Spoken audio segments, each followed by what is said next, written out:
Meu nome é Marli Perim, estou falando aqui de Taubaté. Estou na coordenação da campanha de Nicodemo Sena para vereador. E hoje nós vamos falar de um tema que diz respeito a todo cidadão, que é segurança. Segurança no sentido de segurança pública. Segurança e inclusão. Nós vamos falar de um tema. E nós vamos falar desse tema que, como saúde, como educação, é um tema que a competência do Estado para lidar é do município, é do Estado e é federal também, né? São competências que se entrelaçam, se cruzam, concorrem entre si, né?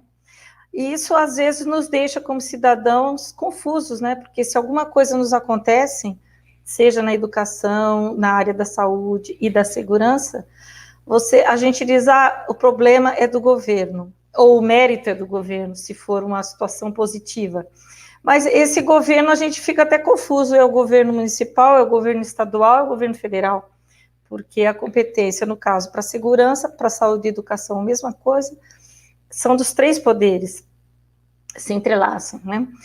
E são as três áreas, né, do Estado mais significativas para a população, né? Saúde, educação e segurança. Por isso que nós estamos hoje, escolhemos esse tema para falar aqui nesta live, para conversar sobre ele.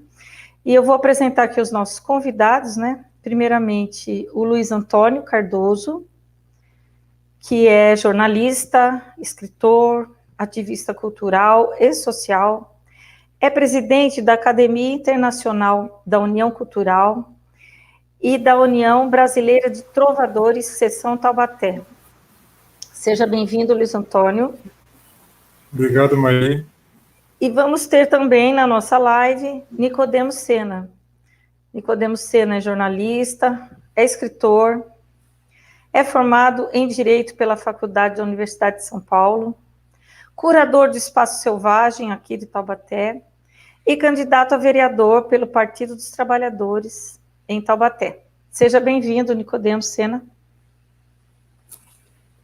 Boa noite, boa noite. Obrigado. Bem, então nós vamos começar falando de segurança pública e inclusão, né? Então eu vou me dirigir a Luiz Antônio para lhe perguntar, Luiz Antônio, então a segurança pública, afinal, é atribuição de qual esfera? Esfera federal, estadual, municipal? E como é que o município pode investir em segurança? E também, como é que nós, sociedade civil, podemos participar sobre as discussões sobre segurança? A palavra está com você, Antônio. Marli, mais uma vez, muito obrigado pela oportunidade, a todos que já estão assistindo a live, ao Nicodemos, nosso 13333, no dia 15 de novembro, uma vitória. Segurança pública, a segurança pública, ela, como você mesmo já colocou, ela se divide nas esferas federal, estadual e municipal.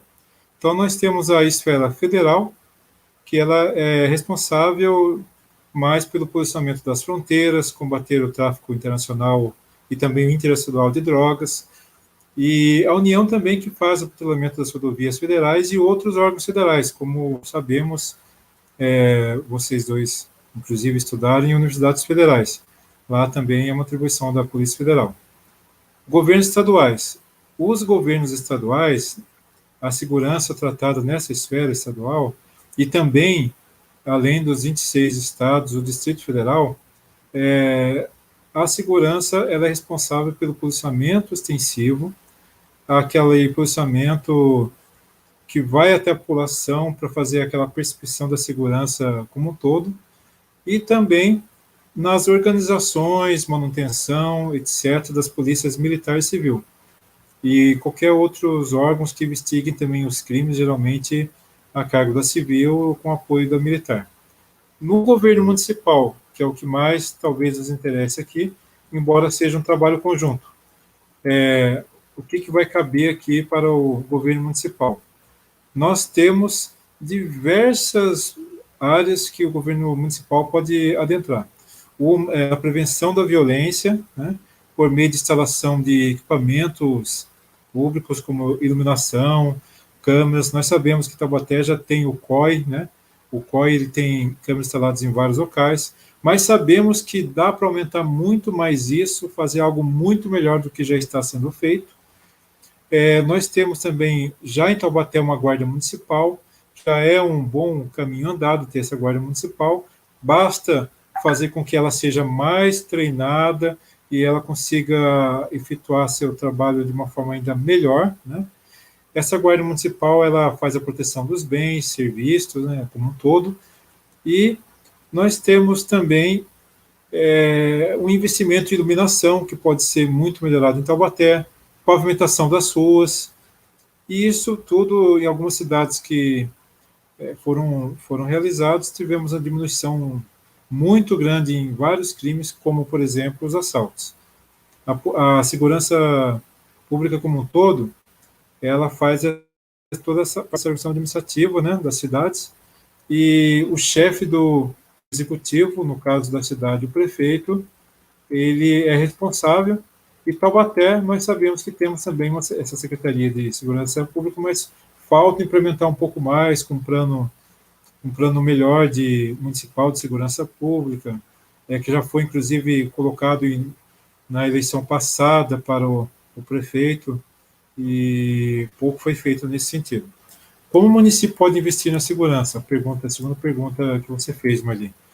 Para investir na segurança, existem vários meios, como eu já citei alguns aqui. Nós temos esse Plano Municipal de Segurança Pública, muito importante. Esse plano, com a aprovação de uma lei em 2014, deu uma atribuição muito maior à Guarda Municipal, que antes era praticamente proteger o patrimônio público, hoje ela pode orientar o trânsito, fazer patrulhamento em áreas comerciais, rondas nas escolas, além de reforçar o trabalho da polícia. Então, essa Guarda Municipal é muito importante, só que nós vimos recentemente até algumas coisas meio controversas e é preciso, sim, fazer maiores treinamentos. E um treinamento até que eu colocaria aqui, uma sugestão já para o nosso futuro vereador Nicodemo Sena, é fazer com que essa guarda municipal passasse por um treinamento em Libras, para poder atender também a população que precisa dessa maior inclusão social, que são aqueles que têm a deficiência auditiva. Então, um treinamento de Libras seria muito importante, ao meu ver, para a nossa guarda municipal.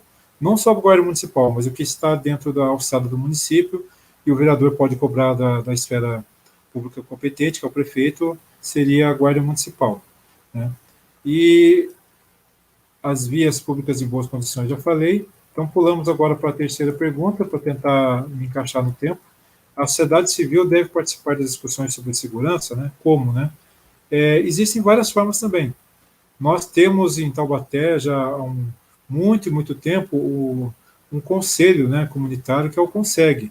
Esse conselho é muito importante. Eu tive a oportunidade de fazer parte há uns 20 anos atrás, 15, 20 anos atrás, quando um amigo foi presidente, e esse CONSEG, ele traz pessoas de várias camadas da população, vários estratos sociais, não é apenas só aqueles mais privilegiados, pelo contrário, dá espaço a todos, e esses conselhos trazem pessoas de todos os bairros para uma discussão, levando para as autoridades competentes os problemas de cada região, porque ninguém melhor do que o cidadão para saber o problema que tem na sua região, no seu bairro, no seu setor.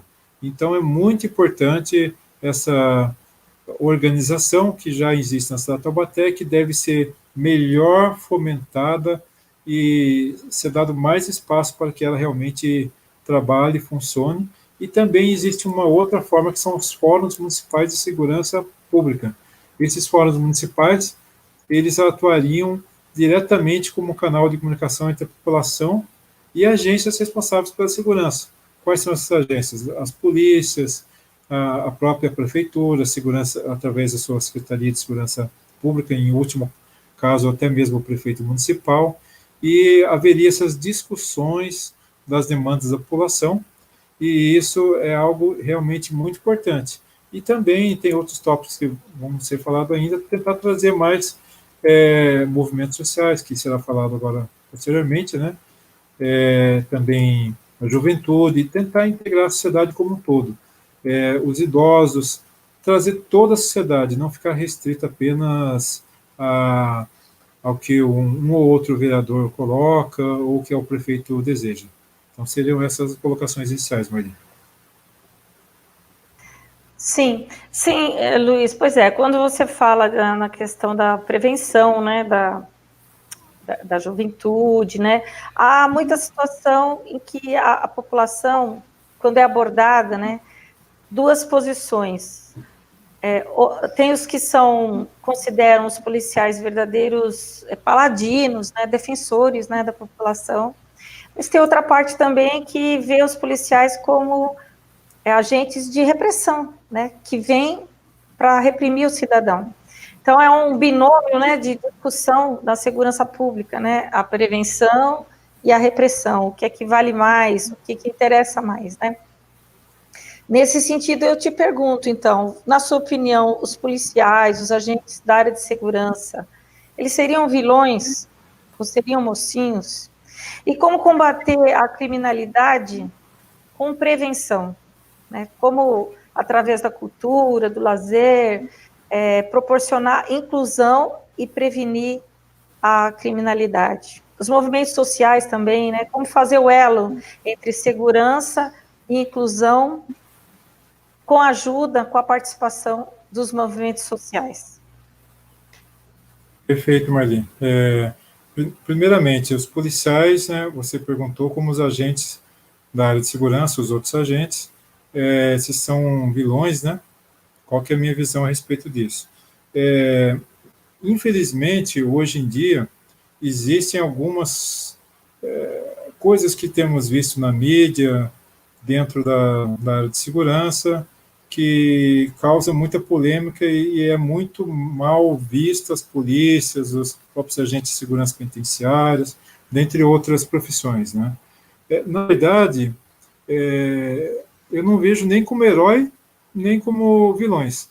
São profissionais, profissionais sérios, que devem ser respeitados, que erram como todo ser humano, que às vezes cometem alguns deslizes em suas profissões, como todo profissional de qualquer área que seja, também cometem esses deslizes. E os policiais, ao meu ver, e os agentes na área de segurança como um todo, eles são mal pagos pelos governos, seja federal, estadual, principalmente estadual e municipal, né?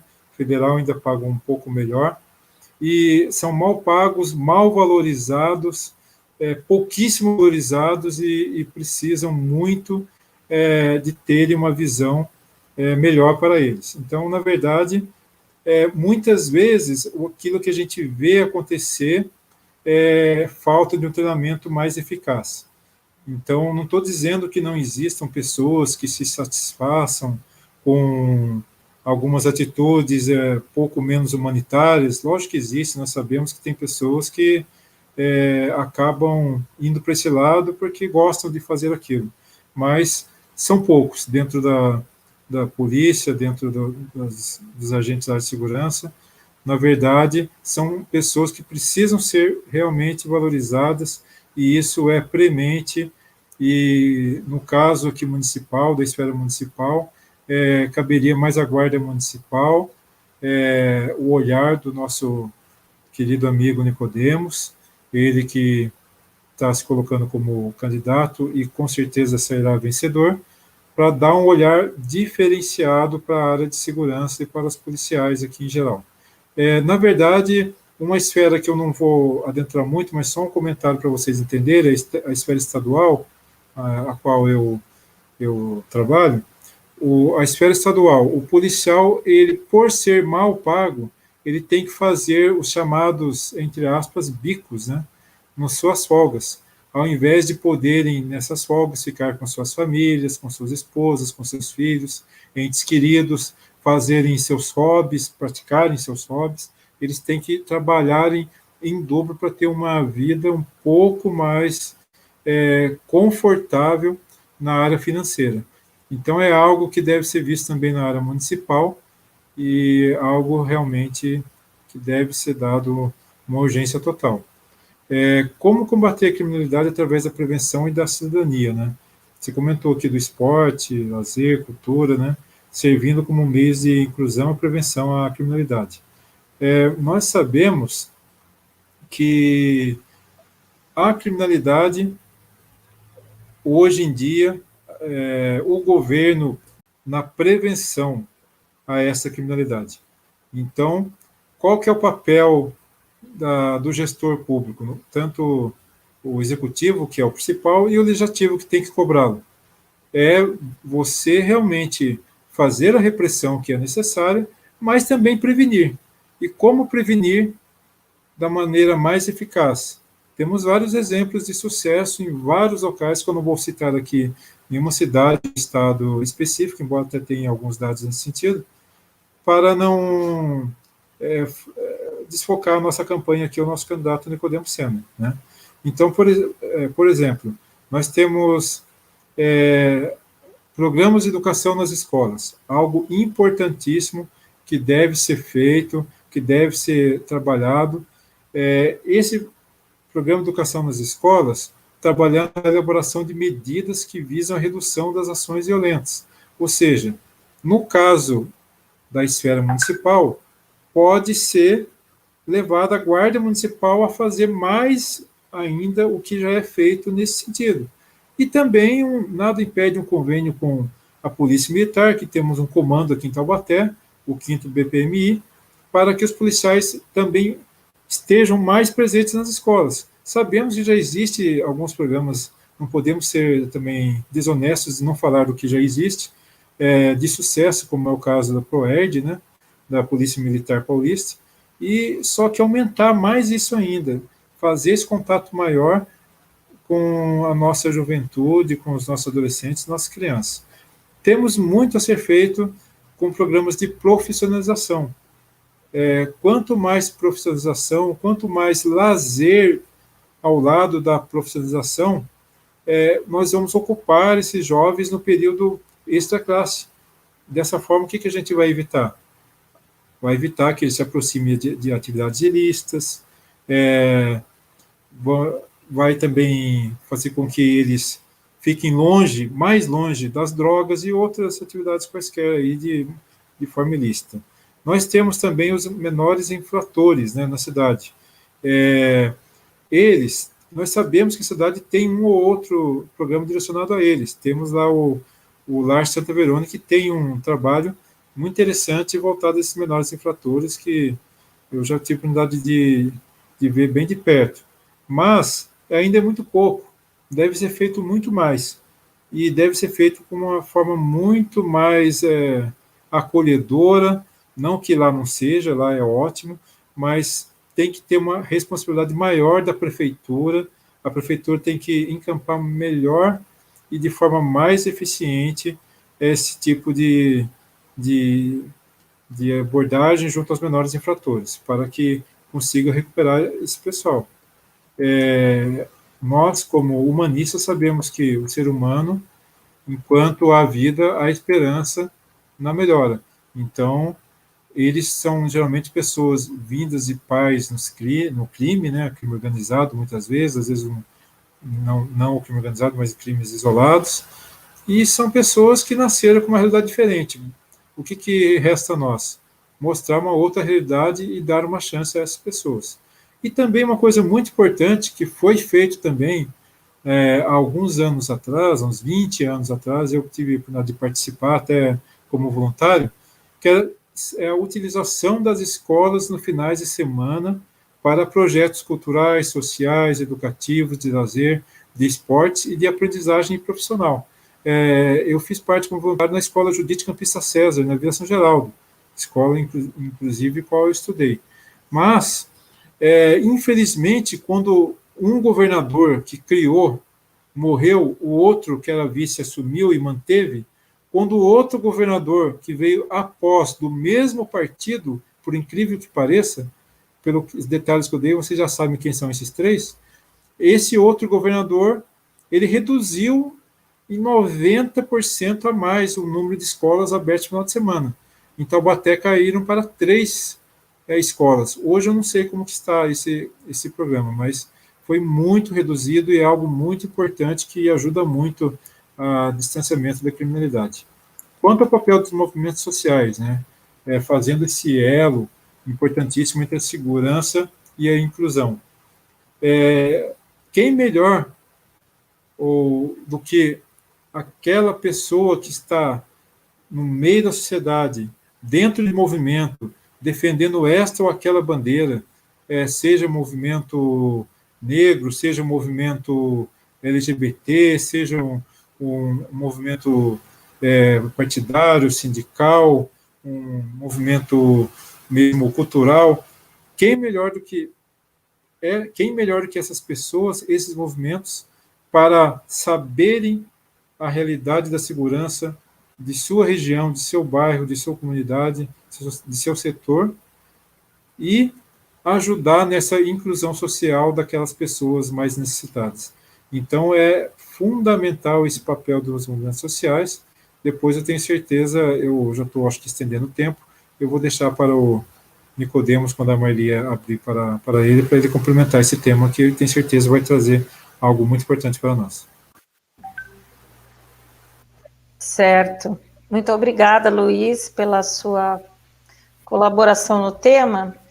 Pois é, vou passar para o Nicodemos e queria já, então, colocar uma questão, Nicodemos. As abordagens policiais, as discussões sobre as abordagens policiais, sobre segurança pública, sempre esbarram na questão do racismo, né, da população negra, né? Os jovens são abordados, pessoas que moram na rua, né, população em situação de rua, são abordados pela polícia, população LGBT é abordada pela polícia, mas, além de serem abordados, a maioria abordada normalmente é da raça negra, né? Então, é uma questão que se coloca, né, o racismo estrutural no Brasil, que fica muito evidente, muito claro, quando se fala em segurança pública, né, na questão das abordagens diferenciadas, né, para os brancos e para os negros. Então, já colocaria para você, Nicodemos, esta questão, né, como esse problema, né, problema das abordagens da população jovem, LGBT, pessoas em situação de rua, às vezes egressos do sistema penitenciário também, né, que todas as situações costumam esbarrar na questão do racismo na nossa sociedade. Gostaria que você abordasse esse assunto.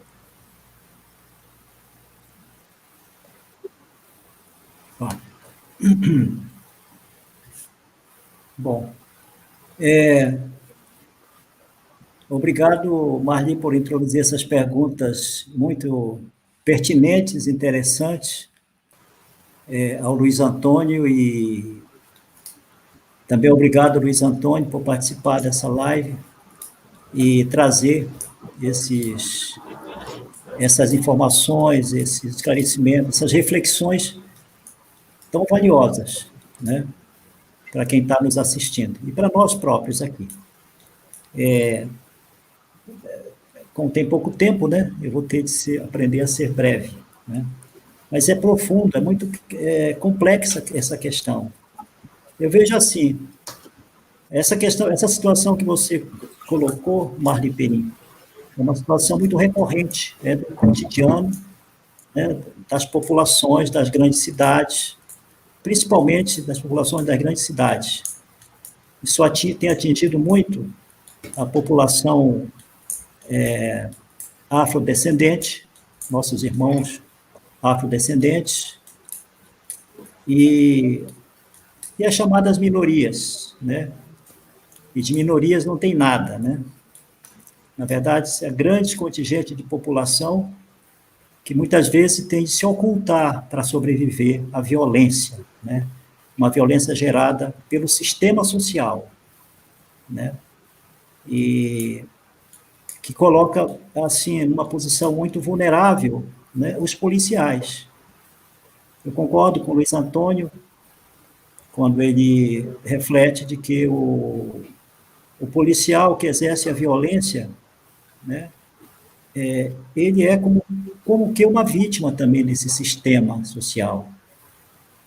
Ele não passa de um trabalhador, né, que lida com a questão da segurança. Ele é mal treinado, muitas vezes, ele é mal remunerado, trabalha sob extrema pressão, né, para tapar as lacunas, tentar resolver um problema gerado por uma sociedade que gera, né, a injustiça e a desigualdade.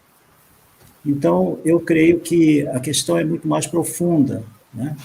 Não é uma questão do indivíduo apenas, se bem que, se formos verificar, há pessoas, há indivíduos, né, com tendência, né, com tendências de extravasamento de uma violência que vem do indivíduo, né?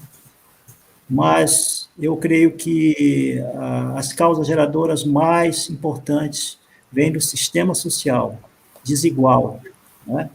Então, a desigualdade social, ela gera violência.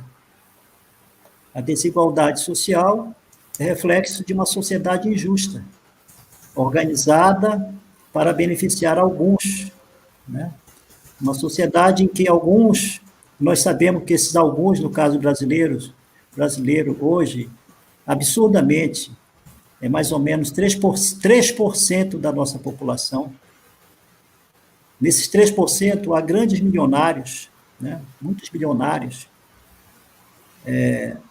E 90%, mais ou menos, né, vive na extrema pobreza e os 40 milhões na miséria mesmo, né?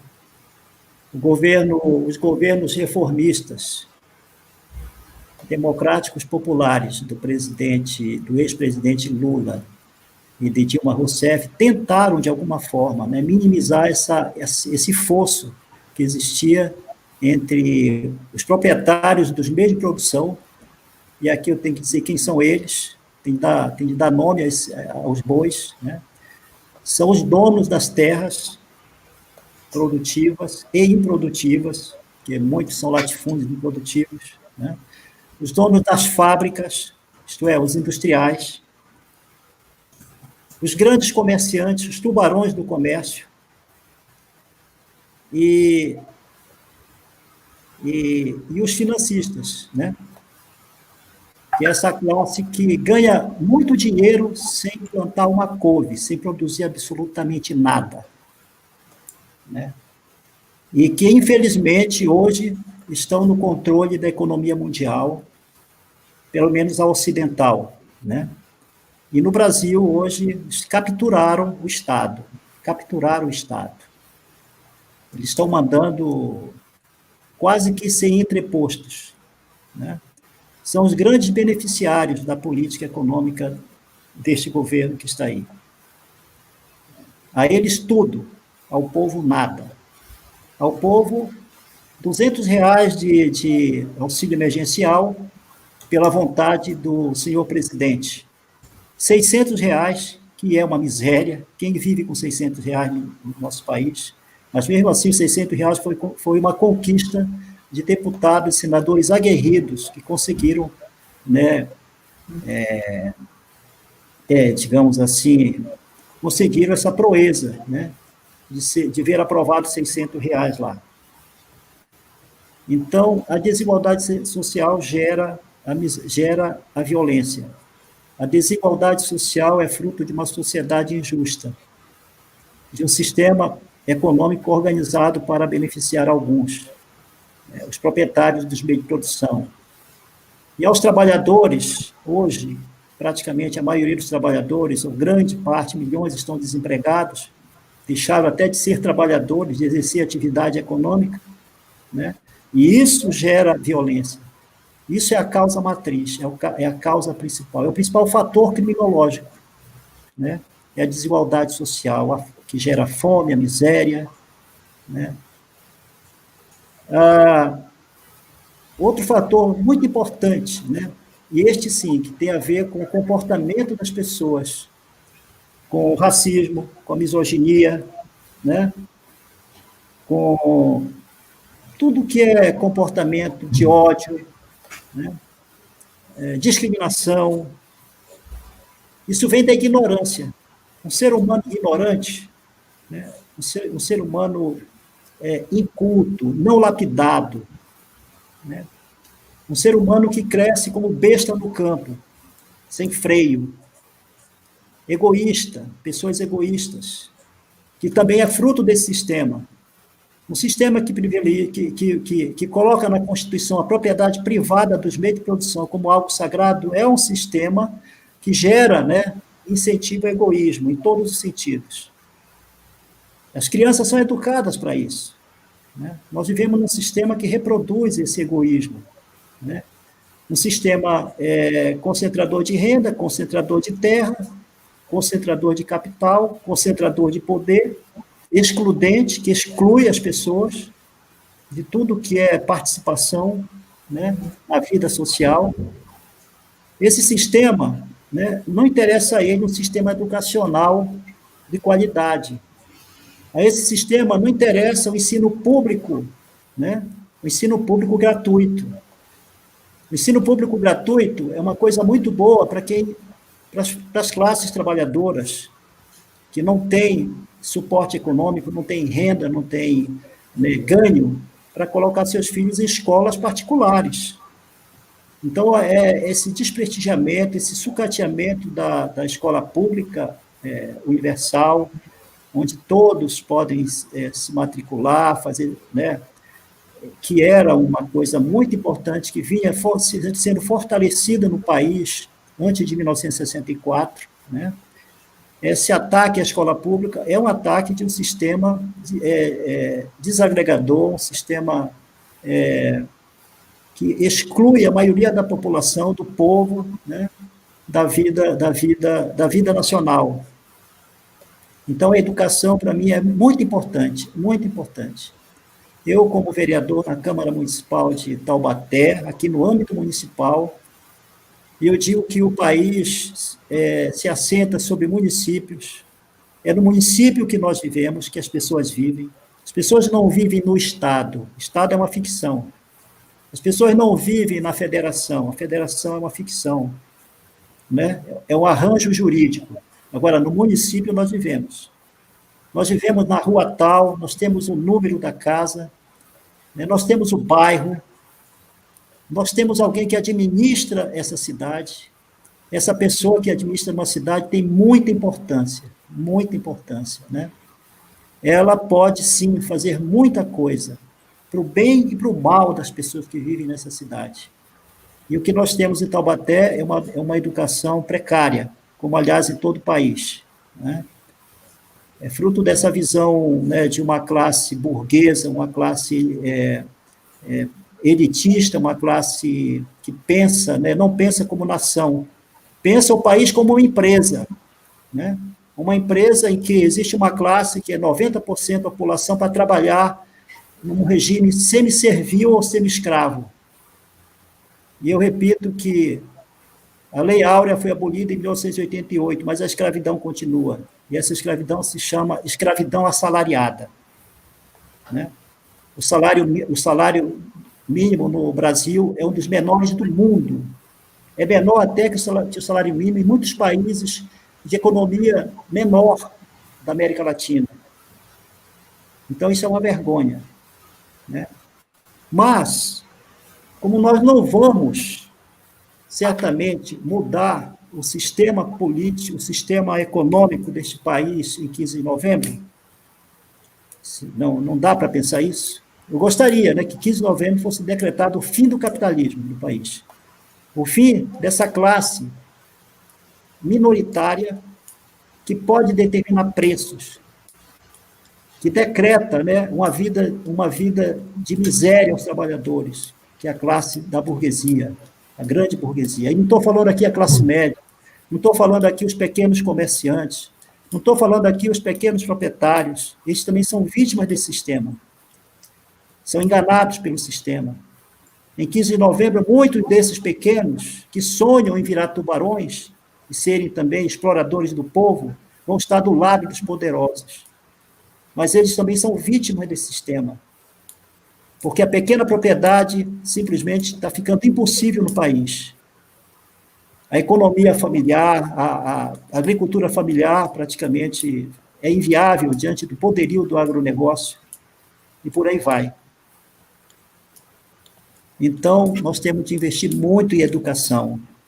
E, como vereador, eu vou estar com Salvador Courier, investindo em educação, investindo em saúde, investindo em segurança também. Nós temos que... A questão da segurança tem duas coisas. Uma, que é combater os efeitos da segurança, né?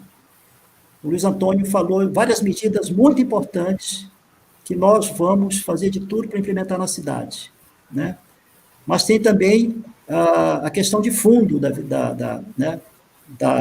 violência, que se previne com saúde, com transporte de qualidade, com uma educação pública de qualidade, com uma política de emprego e renda para o município.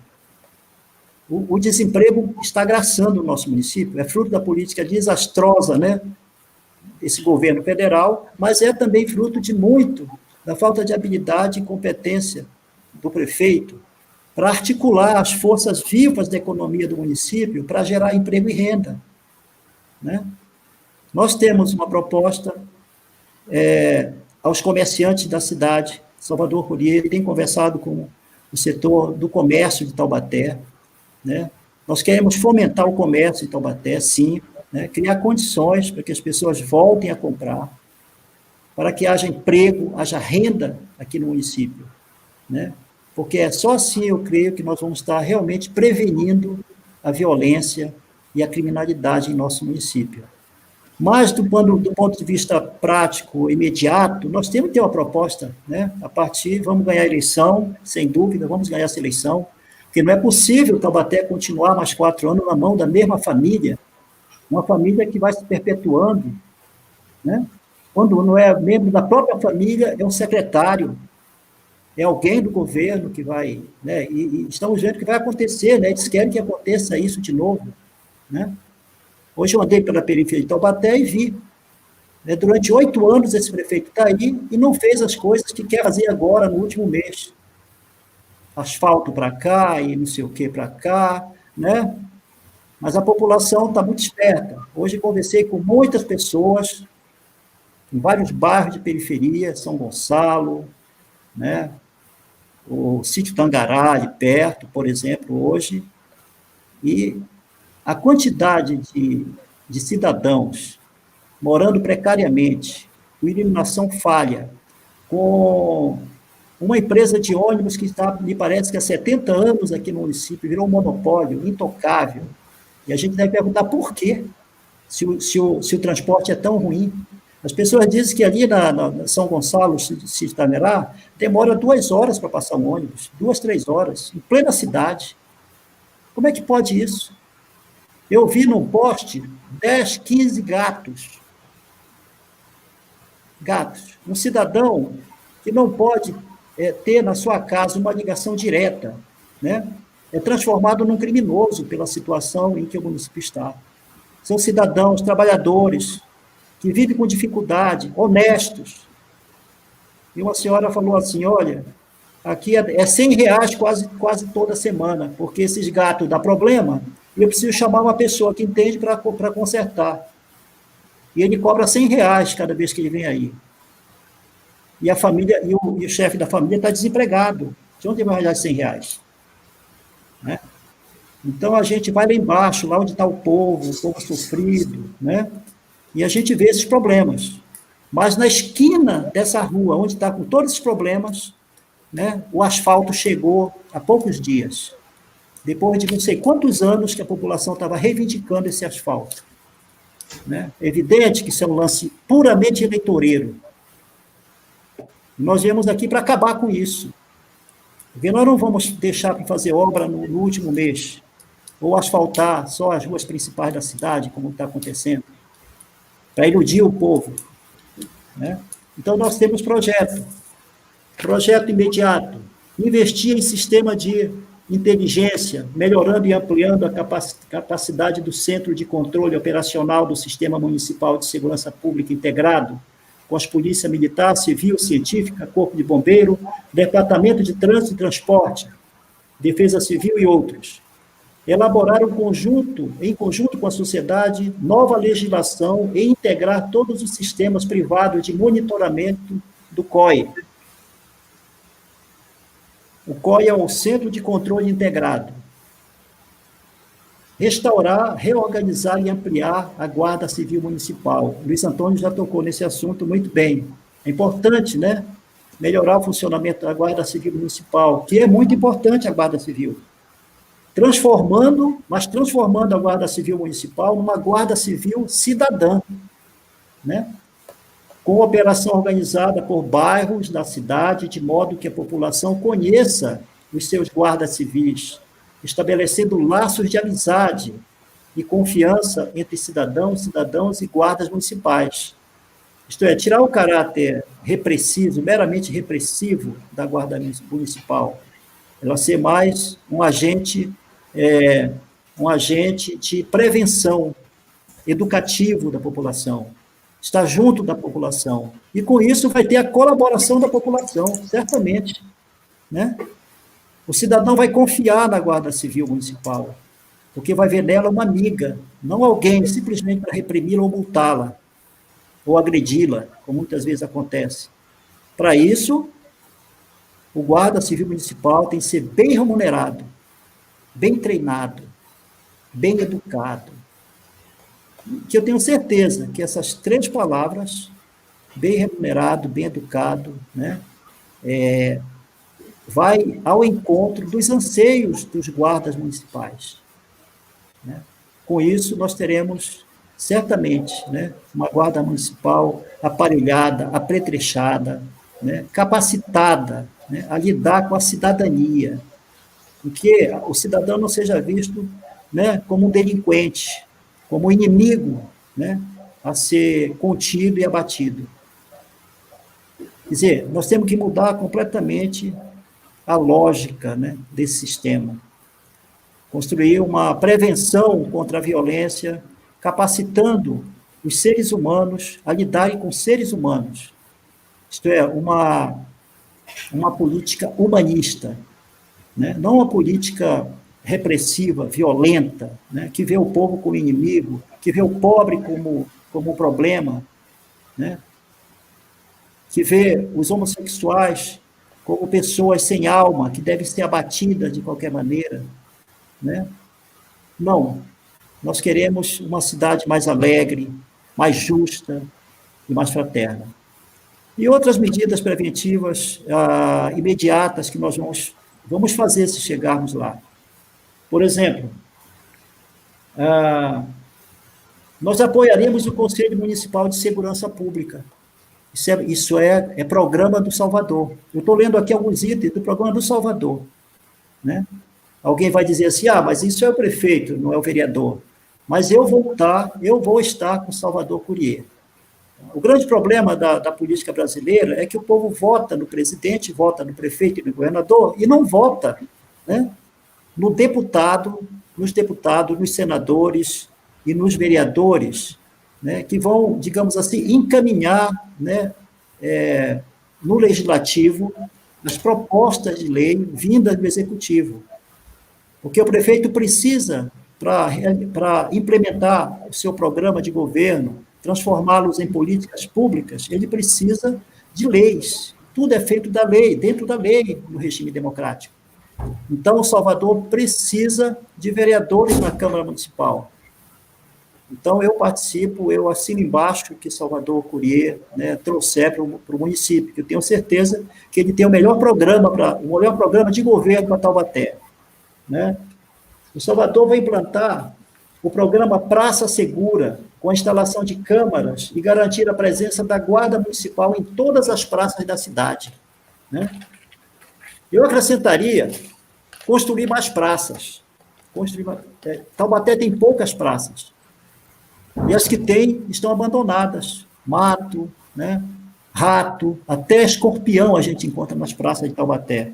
Eu sei que eu morava em frente a uma praça até ano atrasado. E os escorpiões saíam da praça e entravam na nossa casa, pelos bueiros, né? Então, quer dizer, Taubaté é uma cidade que sofre muito esse abandono, né, do poder público. E é isso, quer dizer, há medidas concretas a serem tomadas, porque o prefeito que toma posse não pode alegar, né, simplesmente que o prefeito anterior, né, deixou a cidade em petição de miséria e nós vamos que demorar aí 4, 5 anos, né, para poder fazer alguma coisa. Não, nós temos de responder com medidas imediatas, né, às necessidades da cidade. E vamos fazer isso. Obrigado. Ok. É muito bom ouvir as propostas, né, do Salvador, do Partido dos Trabalhadores, para a gestão, né, para a administração municipal vindoura. Bom, eu vou agora retornar para o Luiz Antônio, para uma última colocação. Eu queria provocar você, Luiz Antônio, exatamente nesse tema que o Nicodemos começou a falar, da questão dos espaços públicos, né, das praças. Taubaté carece de espaços públicos, mas temos praças, né? Temos praças, temos parques. Talvez haja uma questão de qualidade, né? E até mesmo assim uma discriminação, porque nós temos praças e praças, né? Praças em bairros mais de classe média alta, e que as praças são diferentes das praças dos bairros mais pobres, né? Uma questão de qualidade, né? E de igualdade, né? Quiséramos que todas as praças da cidade tivessem o mesmo nível, né? De limpeza, de qualidade, né? De segurança. Então, eu queria te provocar com esse tema, né? A questão segurança, espaços públicos. E aí você já também encerraria a sua participação. Fique à vontade. Perfeito, Marli. O tema é realmente muito interessante. Nós podemos fazer até paralelos com outras administrações aqui em Taubaté. Só para citar um exemplo, nós temos uma praça, Praça Doutor Monteiro, que tem um espaço onde o pessoal utilizava para dança, fazia aquelas danças de rua, né? O pessoal do hip hop aqui em Taubaté. O que aconteceu? Um prefeito, que quem quiser saber quem é só pesquisar, eu não vou dizer aqui, mandou colocar grades exatamente onde esse pessoal praticava a sua dança de rua.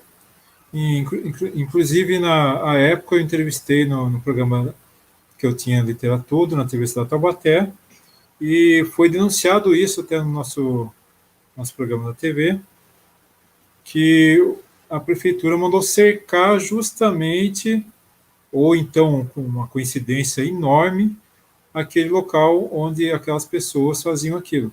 Qual que é a justificativa da prefeitura da época, né? Qual foi? Consumo de droga e etc. Ao invés de se aproximar dos jovens, de fomentar aquela prática daquela dança de rua e até mesmo de colocar alguém ali junto para poder estar observando e até mesmo aconselhando aqueles jovens, se fosse o caso, não. Quis cercear o direito de utilizar aquela praça pública ali. Depois de muita gente falando, de muita repercussão, parece que deram a chave para uma pessoa ficar responsável em abrir, ele é responsável em trancar. Foi realmente algo vergonhoso que aconteceu em Taubaté. Temos vários casos. Temos a famosa, a principal, mais antiga Praça Taubaté, Praça Dom Epaminondas, que remonta aí de 1645 oficialmente, mas sabemos que tudo começou ali até uns anos antes, né, na história de Taubaté. A Praça Dom Epaminondas, nós tínhamos ali um coreto, um local onde os músicos se apresentavam, quando chovia não molhava os seus equipamentos, as ações eram feitas ali também, né, no sentido de saúde, medição de glicemia, utilizavam aquele espaço. De uma hora para outra, um prefeito de Taubaté, ou um secretário, mas com conivência do prefeito, quis tirar aquilo, porque na justificativa da prefeitura, muitos vagabundos ficavam sentados ali sem fazer nada, gente desocupada. Então é assim que alguns prefeitos de Taubaté, alguns ex-prefeitos, inclusive, pensam da população taubatiana, vagabundos, desocupados, usuários de droga. É assim que se pensa, e assim que sempre se pensou, quase todas as gestões, com poucas exceções, quase todas voltadas somente para o pessoal de uma classe alta, classe média alta, que reclamava, às vezes, de certo movimento próximo às suas casas. Então, o que aconteceu naquela Praça Tampão Mendonça? Arrancaram aquilo, hoje o pessoal toma chuva, se o músico estiver tocando, começar a chover, toma chuva, e porque não tem mais aquilo. Quanto ao que você citou, Marli, algumas praças mais beneficiadas, e isso a gente sabe que é um problema nacional, né? Todas as cidades. As periferias são deixadas de lado, eles mascaram fazendo obras no centro. Nós temos um exemplo famoso, que eu posso citar o nome, porque, graças ao bom Deus, está fora da política, o Paulo Maluf, né, que fazia isso muito bem em São Paulo, né? O Nicodemos, vocês sabem bem disso, que estavam mais próximos lá, fez muito essa política de mascarar, fazer viadutos, fazer projetos de Singapura, etc., para mascarar o que tinha por detrás de tudo aquilo. E aqui em Taubaté não é diferente.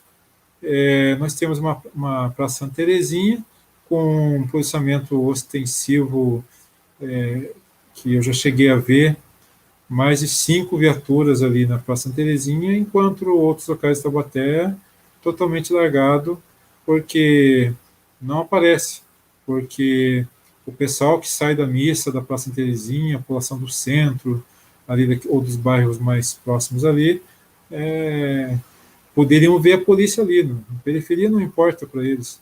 Então, infelizmente, é algo a ser pensado, algo que a gente deixa como sugestão aqui ao nosso querido amigo Nicodemo Sena, nosso futuro vereador, para que ele, como legislador, ele, como fiscalizador do prefeito, seja quem for o prefeito, se for um prefeito humanista, melhor ainda, se não for, ele vai ser aquele que vai fiscalizar, né, o prefeito, para que essas praças, para que esses ambientes públicos sejam realmente utilizados da melhor maneira possível, levando-se para eles mais lazer, mais esportes, até que alguns são até adequados para isso também, mais cultura.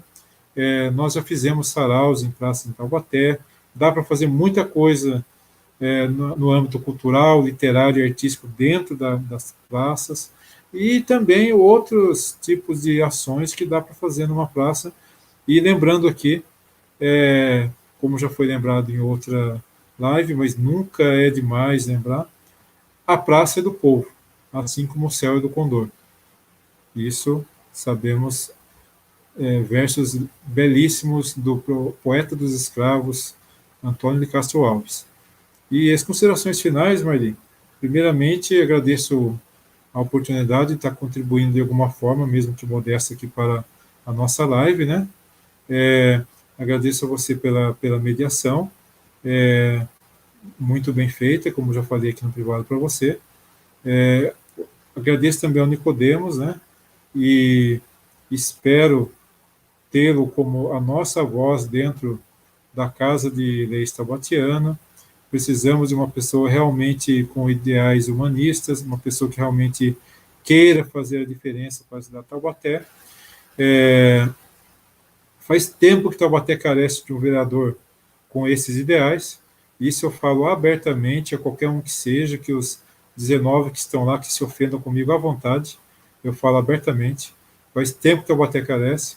Tivemos um na legislatura de 2005 a 2008, não vou citar o nome também aqui, mas sempre falo publicamente dele. Após ele, infelizmente, ficou muito a desejar as legislaturas taubatianas, todos com algumas bandeiras, mas ninguém vendo o todo. Nós sabemos que tem que ser visto o todo, né? E o Nicodemos, ele está abrindo essa candidatura popular, essa candidatura como voz do povo e está deixando com que a gente fale, com que os apoiadores tragam ideias e não está apenas ficando uma outra área, como cultura, que é a área que ele mais atuou, né? E mais algumas áreas importantes, como educação, transporte, não. O Nicodemos está abrindo para ouvir todas as áreas, o que é muito importante. A área de segurança, que geralmente é deixada de lado, e por ser deixado de lado, se faz o que quer, né? Mas o Nicodemos, ele está abrindo esse espaço, prova disso é essa live. Parabéns por isso. E espero também que seja dada uma atenção especial, Nicodemos, ao povo de rua. Sabemos que os centros urbanos, São Paulo, Rio, dentre outros, os grandes metrópoles, têm uma problemática muito maior. São Paulo, calcula que tenham 30 mil moradores de rua. Taubaté é muito menos. Só que, como toda cidade que está crescendo de forma acelerada, como é o caso de Taubaté, já chegando aos 320 mil habitantes praticamente, sabemos que a cada dia isso vai aumentar. E eles são colocados, como nós vimos em São Paulo, por um deputado completamente desqualificado e imbecil. Eles são colocados como um problema social, na verdade, como um problema do local. Eles estão sujando aquele local, e não como um problema social, como deveria ter sido colocado. Então, nós temos que ver que são realmente vítimas da sociedade. Tem defeitos, tem alguns problemas, todos nós temos. Não cabe a nós julgarmos isso. Temos que apresentar políticas públicas para que eles sejam respeitados e tenham seu espaço, assim como os egressos do sistema prisional. Isso eu falo com bastante propriedade. Eu vejo muita gente sair do sistema prisional, ele já sai como se tivesse uma tatuagem em sua testa. Fui preso, estive preso, cuidado comigo. Ou seja, ninguém dá emprego, ninguém dá oportunidade, e depois reclamam, falam que ele deveria ser morto, ele deveria ser exterminado, ele deveria ser isso ou aquilo, porque ele vai e volta para as garras do crime organizado, porque ele não teve uma oportunidade na vida. Então, o povo de rua e os egressos são também duas situações que eu queria colocar aqui, aproveitar o espaço que a Maria me deu, né, que são vulneráveis e que precisam muito aí de uma atenção maior. E Taubaté, como está crescendo, e como tem um complexo penitenciário muito grande aqui, muita gente que sai fica morando aqui. Por quê? Porque familiares, quando o preso vem para uma penitenciária, muitas vezes, é uma porcentagem que eu não sei precisar, mas é grande, eles vêm até a cidade e ficam morando ali para ficar mais próximos para as visitas até. Isso ocorre muito em Taubaté. Teve bairros que foram inchados dessa população. Temos ali Pindamonhangaba, divisa com Tremembé, Taubaté, o Araretama. Tivemos esses casos aqui na Gurirândia, em Taubaté, e dentre outros bairros. Nós tivemos isso no final da década de 80, começo da década de 90. Tivemos isso em outras cidades aqui do Vale, que eu também presenciei, como Poti, né? Um bairro lá no Poti se inchou também de parentes de presos quando foram fundadas as penitenciárias lá em 2002, e isso acaba acontecendo e continua acontecendo porque essa população ela não é uma população fixa. O CDP, por exemplo, entra, ingresso, sai, entra, sai, entra, sai. Ou seja, essa população ela vem aumentando e precisa ser visto com bastante carinho essa situação. Não é só falar, é criminoso, tem que exterminar. Isso tem que acabar. Isso é papo de fascista e você, como candidato humanista que eu tenho certeza que vai olhar com todo carinho isso. Já agradeço de antemão o que você vai fazer por nós. Muito obrigado, Marli, muito obrigado, Nicodemos. Acho que eu excedi meu tempo aqui. E parabéns pela live de hoje a vocês dois. Nós aqui agradecemos muito e mesmo a sua participação. Eu vou passar para o Nicodemos agora, para irmos para o encerramento da nossa live, mas eu queria também te colocar, Nicodemos, a seguinte questão aqui. Vários programas para a prefeitura está colocado a questão da segurança, que a segurança precisa de um sistema moderno, né, que gerencie, né, as várias áreas da segurança. A saúde também se fala isso. Mas eu queria colocar a seguinte contraposição: podemos ter um sistema moderno, em termos de agilidade, menos burocracia, né, informações, mas precisamos, ou não, de um treinamento idealizado, porque se nós tivermos um bom sistema, mas tivermos policiais mal treinados, policiais tendenciosos para um ou outro lado, né, da sociedade, não vai adiantar, no meu entender, ter um sistema moderno, né? Temos que combinar essas coisas, né? Queria que você falasse um pouco disso e fizesse também o seu encerramento, desde já agradecendo sua participação. Muito obrigado. E concluindo, retomando que já, de certa forma, abordamos essa questão, né? O policial é vilão ou herói? Eu acho que o policial não é nem vilão nem herói. Ele é um homem, simplesmente um homem. É uma mulher. Os policiais também, né, do sexo feminino, as mulheres, estão trabalhando na rua, arriscando suas vidas. De onde vêm essas pessoas? De onde vêm os policiais? Aí fala-se, vamos educar o policial. Vamos educar o policial, fazer os cursos de aperfeiçoamento técnicos, né? Vamos dar todas as condições para que ele exerça a sua profissão, a sua atividade. Uma atividade altamente perigosa, né? Eu creio que tudo isso pode ser feito e deve ser feito, né? Mas há uma grande defasagem,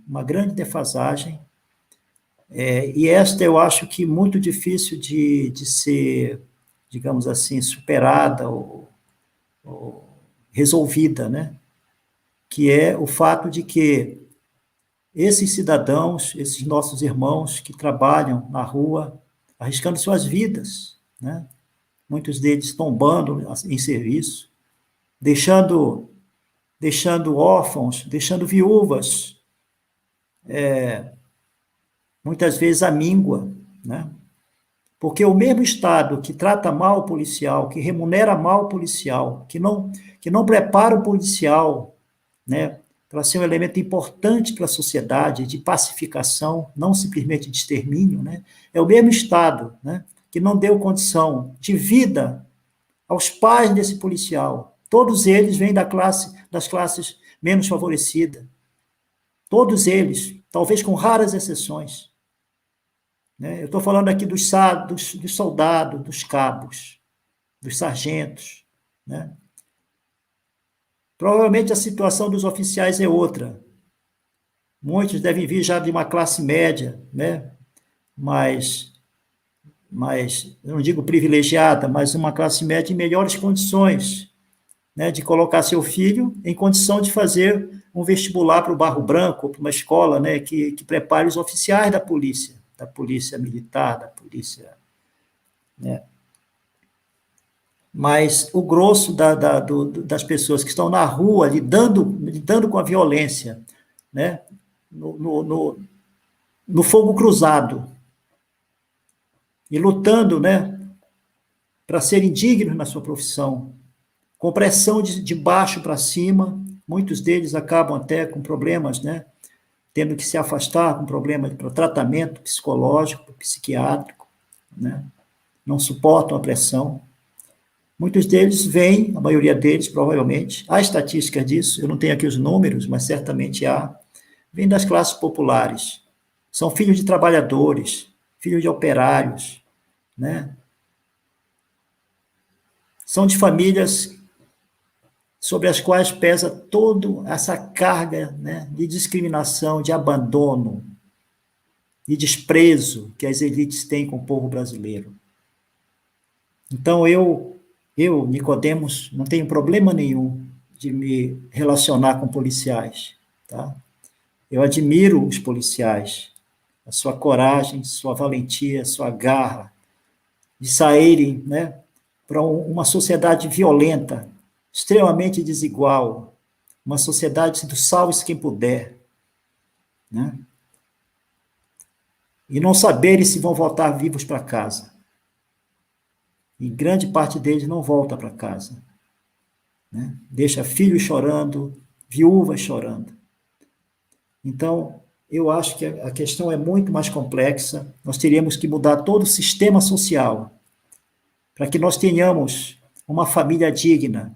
Realmente tenhamos uma família no nosso país, famílias. No nosso país não há família.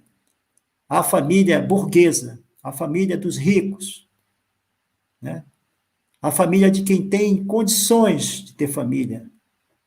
Uma família para se constituir com dignidade, para que os pais tenham condições, né, de viver dignamente, tranquilamente com seus filhos. Ela tem de ter renda, ela tem de ter uma moradia decente, tem de ter emprego, né? Tem de ter condições de manter a família, né? Não só consumindo os bens materiais de consumo, né? Mas também os bens materiais da cultura, os bens imateriais, né? Muitos desses jovens que se transformam em policiais passaram pela escola pública, essa escola pública onde não há arte, não há lazer, né? Não há esporte, não há ocupação fora da sala de aula. E a sala de aula é uma vergonha no país, né? Grande parte da sala de aula tem 40, 50 alunos para um professor. Essa é a realidade do nosso país. Então, você vai querer o quê de um policial? E ainda vem a elite, né? Os ricos, usando bucha de canhão esses brasileiros, né? Um grande preconceito contra eles também. Eles sofrem preconceito de baixo e de cima, né? Eu não comungo dessa ideia, dessa visão, né?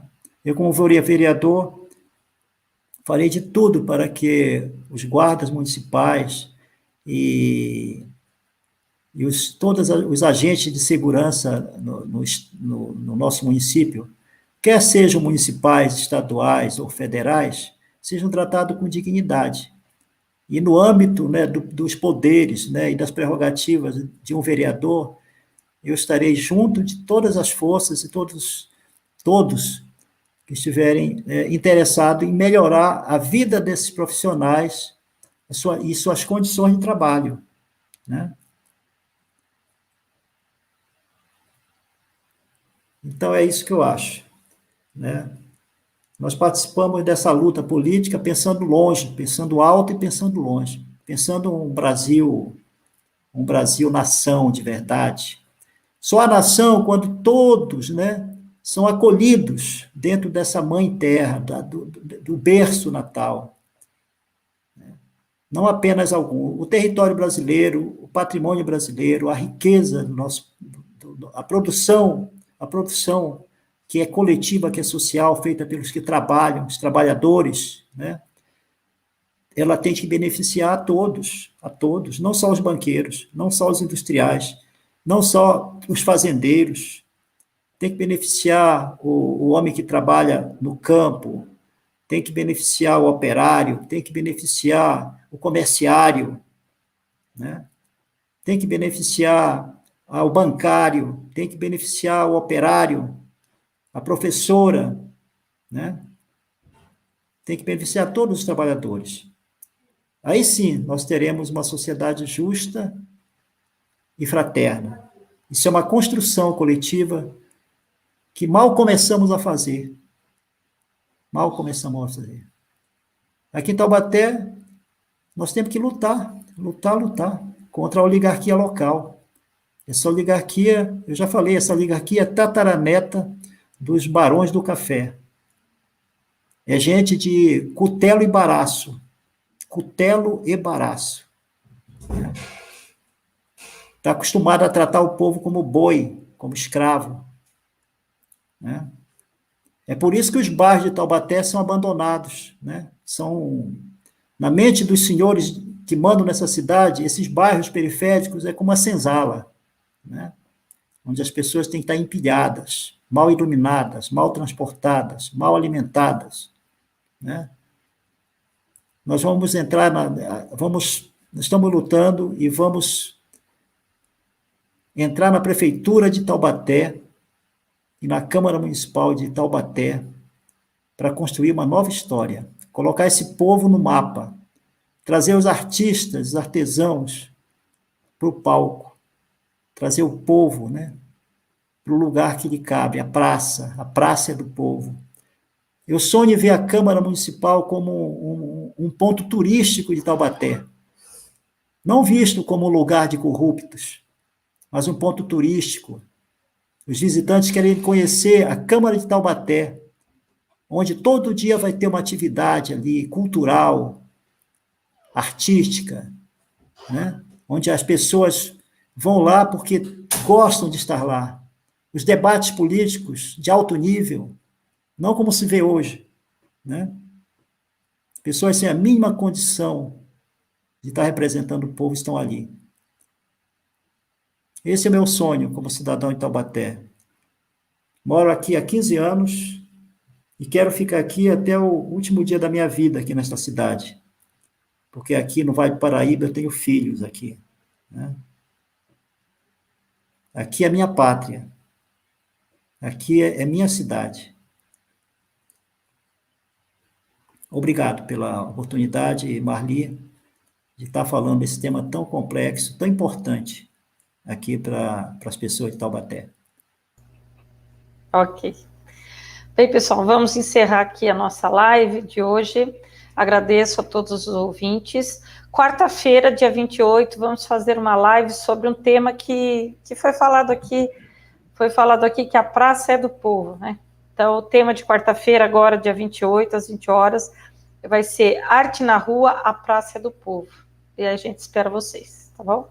Boa noite a todos. Obrigada.